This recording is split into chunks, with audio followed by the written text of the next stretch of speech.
Hello everyone, this is Ankita. आप सब कैसे हैं? I hope you all are doing good. Welcome to learning session. आज इस सेशन में हम बैंक प्रमोशन कोर्स के टॉपिक मॉर्टगेज को डिस्कस करने वाले हैं।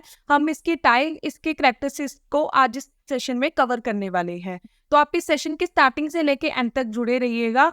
एंड मैं स्क्रीन पे एक नंबर मेंशन कर रही हूँ। अगर आपको बैंक प्रमोशन कोर्स के बारे में कोई भी क्वेरी है तो आप इस नंबर पे कॉल या मैसेज करके अपनी क्वेरी को क्लियर कर सकते हैं। तो हम आज का सेशन स्टार्ट करते हैं। मॉर्टगेज, अगर कोई भी पर्सन है वो प्रॉपर्टी को खरीदना चाहता है या अपना नया घर बनाना चाहता है पर उसके पास इतने पैसे नहीं है, तो वो बैंक के पास जाता है कि मुझे आप लोन प्रोवाइड करो।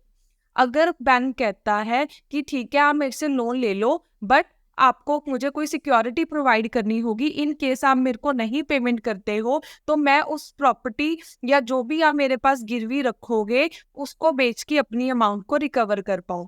क्योंकि बैंक अगर नहीं कोई भी सिक्योरिटी अपने पास रखता है, अगर जो पर्सन लोन ले रहा है मीन्स बोरोअर, जो लेगा अमाउंट मीन्स लोन के लिए अप्लाई करेगा उसको बोरोअर कहा जाता है।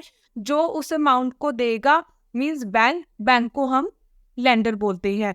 अगर बोरोअर बैंक में जाके अपनी प्रॉपर्टी को लेंडर के पास एज ए कोलेटरल रखता है उसको मॉर्टगेज बोला जाता है। मीन्स कि उस प्रॉपर्टी के बदले वो लोन ले रहा है अपना घर बनाने के लिए या कोई प्रॉपर्टी खरीदने के लिए। अगर वो फेल हो जाता है बैंक को पे करने के लिए तो बैंक अपनी सारी अमाउंट प्रिंसिपल प्लस इंटरेस्ट, जो लोन की अमाउंट होगी प्लस इंटरेस्ट, रिकवर कर सकता है उस प्रॉपर्टी को बेच के। उसको मॉर्टगेज बोला जाता है। जो प्रिंसिपल प्लस इंटरेस्ट अमाउंट है वो सारी बैंक को रिकवर करनी होती है, उसको मॉर्टगेज मनी बोला जाता है। जो सिर्फ प्रिंसिपल मनी होगी उसको हम मॉर्टगेज मनी नहीं बोलेंगे, या सिर्फ इंटरेस्ट मनी होगी हम उसको मॉर्टगेज। जो टोटल अमाउंट बैंक रिकवर करेगा उस प्रॉपर्टी को सेल करके या बोरोअर से रिकवर करेगा उसको बोला जाता है मॉर्टगेज मनी। जो बोरोअर और लेंडर के बीच में लोन एग्रीमेंट होता है कि कौन सी टर्म्स एंड कंडीशंस के ऊपर इनकी डीड हुई है उसको मॉर्टगेज डीड बोला जाता है, जिसमें सारी कंडीशन इन डिटेल में मेंशन होती हैं कि क्या टर्म्स एंड कंडीशंस है, कितने % पे वो लोन के लिए अप्लाई कर रहा है, कब उसको रिटर्न करना है, अगर वो रिटर्न नहीं करता है तो लेंडर उस प्रॉपर्टी को सेल कर देगा। ये सारा कुछ मॉर्टगेज डील में इन डिटेल में मेंशन होता है। और दोनों पार्टीज के, बैंक प्लस लेंडर, दोनों बैंक प्लस बोरोअर, दोनों के साइन इसमें होते हैं। तो मॉर्टगेज क्या है? Is a loan use to purchase a home, plot of land और अदर, किसी भी घर को खरीदने के लिए या प्रॉपर्टी को खरीदने के लिए जो हम लोन बैंक में अप्लाई करते हैं और अपनी किसी भी प्रॉपर्टी को या अपनी शॉप को गिरवी रखते हैं बैंक के पास, उसको मॉर्टगेज बोला जाता है। मॉर्टगेज की जो लोन का इंटरेस्ट होता है वो डिफरेंट होता है। वो डिपेंड करता है कि हम किस टाइप के प्रोडक्ट के ऊपर लोन ले रहे हैं या उस पर्सन की क्वालिफिकेशंस क्या है, इसके ऊपर ये डिफरेंट वेरी करता है। ये डिपेंड करता है कि हम कौन सा प्रोडक्ट के लिए अप्लाई करते हैं। हमने कार लेनी है, हमने घर बनाना है, हमने प्रॉपर्टी लेनी है, हमने शॉप बनानी है, ये डिपेंड करेगा। उसके अकॉर्डिंग ही लोन की terms and conditions bank set करके आपको लोन प्रोवाइड करेगा। अगर हम इसके प्रोसेस की बात करें, इसमें लेट्स सपोज करो कोई पर्सन है, ए पर्सन है, वो ऑनर ऑफ द प्रॉपर्टी है, वो एक घर बनाना चाहता है तो वो बैंक के पास जाता है कि आप मुझे लोन दे दो। बैंक क्या है? हमारा लेंडर। और ए को हम क्या बोलेंगे? बोरोअर, जो हमने अभी डिस्कस किया है। बैंक कहता है ठीक है आप मेरे से लोन ले लो, पर हम एक एग्रीमेंट के ऊपर साइन करेंगे, उसको बोला जाता है मॉर्टगेज डीड। तो उनका लोन एग्रीमेंट हो जाता है। बैंक बोलता है आप मेरे से लोन ले लो, पर आपको विद इंटरेस्ट मेरे को क्या है, लोन की अमाउंट वापस करनी होगी। लोन प्रिंसिपल प्लस इंटरेस्ट, ये दोनों अमाउंट उसको वापस करनी होगी। ये मॉर्टगेज डीड इसको बोला जाता है। इन केस वो नहीं वापस करता है तो बैंक कहता है आप कोई भी सिक्योरिटी मेरे पास रख दो। अगर आप मेरे को नहीं रखते हो तो मेरे को लॉस हो जाएगा और मेरा रिस्क भी हाई है, तो आप कोई भी अपनी प्रॉपर्टी मेरे पास रख दो। इन केस अगर आप मेरे को नहीं पेमेंट कर पाते हो तो मैं आपकी उस प्रॉपर्टी को सेल करके अपने सारे पैसे रिकवर कर लूंगा। तो बैंक अपनी जो प्रॉपर्टी है वो लैंडर को ट्रांसफ़र कर देता है कि आप ये अपने पास रख लो, मैं आपको सारी पेमेंट इतने टाइम में लोन एग्रीमेंट के अकॉर्डिंग वापस कर दूंगा। अगर मैं नहीं कर पाता तो आपके पास राइट है मेरी प्रॉपर्टी को सेल करने का। बट ये लोन एग्रीमेंट में सब कुछ मेंशन होना ज़रूरी है। इन केस ये लोन एग्रीमेंट में नहीं right to sell close mention होता, नहीं एग्रीमेंट में लिखा जाता, तो लेंडर के पास राइट नहीं है, तो उसको कोर्ट के पास जाना पड़ेगा कि बोरोअर ने मेरे पैसे वापस नहीं किए हैं, तो अब मैं अपने पैसे उसकी प्रॉपर्टी को सेल करके रिकवर कर रहा हूँ। इसीलिए पहले ही लोन एग्रीमेंट में सारे क्लोजेस, हर एक टर्म्स एंड कंडीशंस के ऊपर रेडी किया जाता है एग्रीमेंट, ताकि बाद में अगर वो इंसॉल्वेंट बन जाता है, बोरोअर नहीं पे कर पाता है, लेंडर अपनी principal plus interest amount recover करके अपना पैसा सारा रिकवर कर ले। तो प्रोसेस मॉर्टगेज का काफी ज्यादा इंपॉर्टेंट है। अब हम इसकी टाइप्स को डिस्कस करते हैं। फर्स्टली इसकी टाइप है सिंपल मॉर्टगेज। सिंपल मॉर्टगेज को अगर हम रजिस्टर्ड करवा लेते हैं, उसको रजिस्टर्ड मॉर्टगेज बोला जाता है। ये काफी यूज होता है इंडिया में। इसमें जो बैंक के पास क्या इंटरेस्ट जाएगा वो क्या है, अगर बोरोअर नहीं पे करता है, बोरोअर कह देता है कि मेरे पास नहीं है पे करने के पास पैसे, तो लेंडर के पास राइट है, राइट टू सेल, कि मैं आपकी प्रॉपर्टी को सेल कर दूंगा। इसमें बैंक का ये इंटरेस्ट है, अगर नहीं पे कर पाता है बोरोअर तो वो उसकी प्रॉपर्टी को सेल कर देगा, पर अगर वो पे कर देता है तो वो उसको राइट करने का कोई हक नहीं है कि हाँ मैं सेल कर रहा हूँ। उसको सारे प्रिंसिपल इंटरेस्ट अमाउंट जब रिकवर हो जाएगी, पर जो ऑनरशिप प्लस पोजेशन बोरोअर के पास ही रहेगा, वो बैंक के पास या लेंडर के पास नहीं जाएगा, क्योंकि ऑनर कहता है मैं पे कर दूंगा।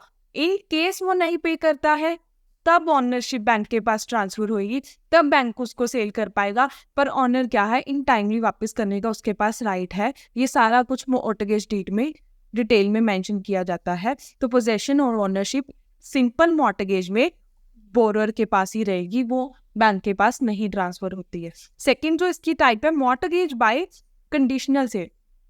इसमें कुछ कंडीशंस के ऊपर एग्रीमेंट रेडी किया जाता है। फर्स्ट जो इसमें कंडीशन है, इन केस बोरोअर नहीं पे कर पाता है कि मेरे पास नहीं है पैसे पे करने के लिए, तो जो कंडीशनल सेल है वो कंप्लीट सेल बन जाएगी।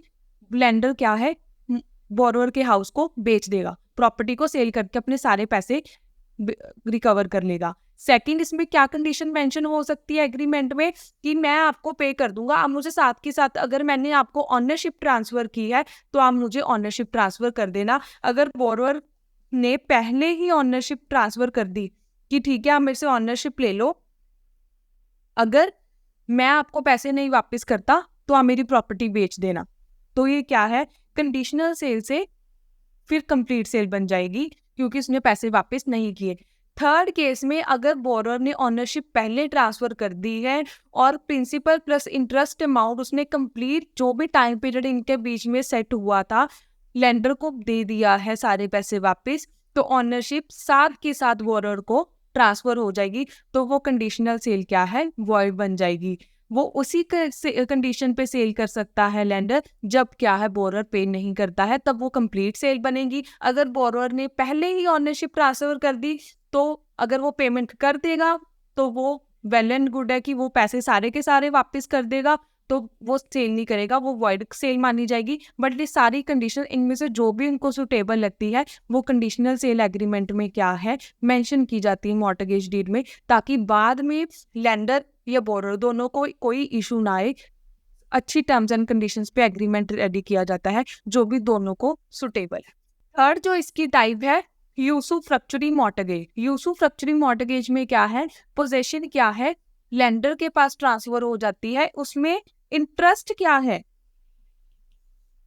लेंडर का क्या इंटरेस्ट है, वो पोजेशन ऑफ द प्रॉपर्टी जो उसने पोजेशन में रखी है लेंडर ने, वो उसके ऊपर प्रॉफिट या रेंट अर्न करता रहता है जब तक उसको फुल अपनी कंप्लीट पेमेंट नहीं विद इंटरेस्ट वापस हो जाती। तो इसमें लेंडर क्या है, उसको पोजेशन पहले ही ट्रांसफर हो जाती है तो उसको टेंशन नहीं है, जब उसके पास सारी पेमेंट आ जाएगी वो पोजेशन उस प्रॉपर्टी की छोड़ देगा, तब तक क्या है वो उस प्रॉपर्टी के ऊपर पोजेशन इंजॉय करके अपना इंटरेस्ट और प्रॉफिट अर्न करता रहता जाता है, इसमें पोजेशन ट्रांसफर पहले ही कर दी जाती है यूसुफ्रक्चुअरी मॉर्टगेज में।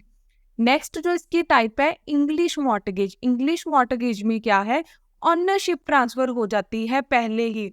ऑनरशिप ट्रांसफर होगी उसके बाद बोरोअर पैसे लेता है लेंडर से। ऑनरशिप इसमें पहले ही राइट है ट्रांसफर करने का इस मॉर्टगेज में, पर यूसुफ्रक्चुअरी में पोजेशन पहले ट्रांसफर होती है, फिर उसके बाद उसको पैसे मिलेंगे। बट इंग्लिश मॉर्टगेज में क्या है, पहले ही ओनरशिप ट्रांसफर होगी। अगर ब्लेंडर के पास ओनरशिप ट्रांसफर होगी, वो क्या है, उसके पास राइट टू सेल है। इन केस वो इंसॉल्वेंट बन जाता है बोरोअर, जिसने लोन अप्लाई किया था, वो प्रॉपर्टी सेल कर देगा क्योंकि उसके पास डायरेक्टली ओनरशिप ट्रांसफर हो गई है, तो उसमें उसका बेनिफिट ही है। अगर वो नहीं पे करता, वो अपनी अमाउंट रिकवर कर लेगा सेल करके साथ के साथ। नेक्स्ट जो इसकी टाइप है mortgage by deposit of title deeds. Mortgage of title deed इसमें क्या है, वो अपने सारे जो प्रॉपर्टी के जिसको वो कोलेटरल रखना चाहता है बोरोअर, वो पहले ही दे देता है कि आप ये मेरे पास सारे प्रॉपर्टी के पेपर रख लो। अगर इन केस मैं नहीं आपको पे कर पाता तो आपके पास राइट टू सेल है। अगर जिस बंदे के पास प्रॉपर्टी के पेपर्स चले गए, मींस लैंडर के पास अगर चले गए, तो वो क्या है, उसको कोई टेंशन नहीं है कि हाँ मेरे पैसे रिकवर होंगे या नहीं। अगर तो वो रिकवर कर देगा तो वो साथ के साथ उसकी सारे पैसे वापस कर देगा, सारी प्रॉपर्टी के पेपर वापस कर देगा। अगर वो इंसॉल्वेंट बन जाता है, अनएबल टू पे हो जाता है, तो उसको क्या है, राइट टू सेल है। उसको किसी कोर्ट के पास जाने की जरूरत नहीं है, क्योंकि जिसके पास प्रॉपर्टी के पेपर अगर किसी बंदे ने रख दिए, तो उसको राइट बन जाता है कि वो सेल करके अपने सारे पैसे रिकवर कर ले। और इसको इक्विटेबल मॉर्टगेज भी बोला जाता है, डिपॉजिट ऑफ टाइटल डीड्स को। Mortgage of title deeds and simple mortgage काफी ज्यादा यूज होने वाले मॉर्टगेज है, ये इंडिया में सबसे ज्यादा यूज होते हैं। लास्ट इसकी जो टाइप है एनुमुलस मॉर्टगेज। ना तो ये इंग्लिश मॉर्टगेज है, ना ही ये सिंपल मॉर्टगेज है, ना ही मॉर्टगेज ऑफ टाइटल डीड। जो भी हमने लास्ट 5 डीड्स इस सेशन में डिस्कस किया, कोई भी मॉर्टगेज एनुमुलस मॉर्टगेज नहीं है, ये कस्टमाइज बनाई जाती है। जो भी mortgage terms and conditions customize करके बोरोअर और लेंडर के बीच में जो एग्रीमेंट बनता है, उसको एनुमुलस मॉर्टगेज बनना जाता है। ये दोनों की कन्वीनियंट के अकॉर्डिंग एग्रीमेंट बनाया जाता है, ताकि लेंडर को भी बेनिफिट हो, बोरोअर को भी बेनिफिट हो, उसकी प्रॉपर्टी सेल भी ना हो, और लेंडर को भी अपनी सारी अमाउंट रिकवर हो जाए। तो ये 6 इसकी इंपॉर्टेंट मॉर्टगेज की टाइप है। अगर आपको इस टॉपिक की पीडीएफ चाहिए तो डिस्क्रिप्शन में आपको एक लिंक प्रोवाइड किया गया है, आप हमारा व्हाट्सएप ग्रुप ज्वाइन करके इस टॉपिक की पीडीएफ ले सकते हो। अभी तक आपने इस वीडियो को लाइक नहीं किया, इस वीडियो को लाइक एंड सब्सक्राइब करें। अगर आपको कोई भी इस टॉपिक में डाउट है तो आप हमारे टेलीग्राम चैनल पे मैसेज करके पूछ सकते हैं। Thank you.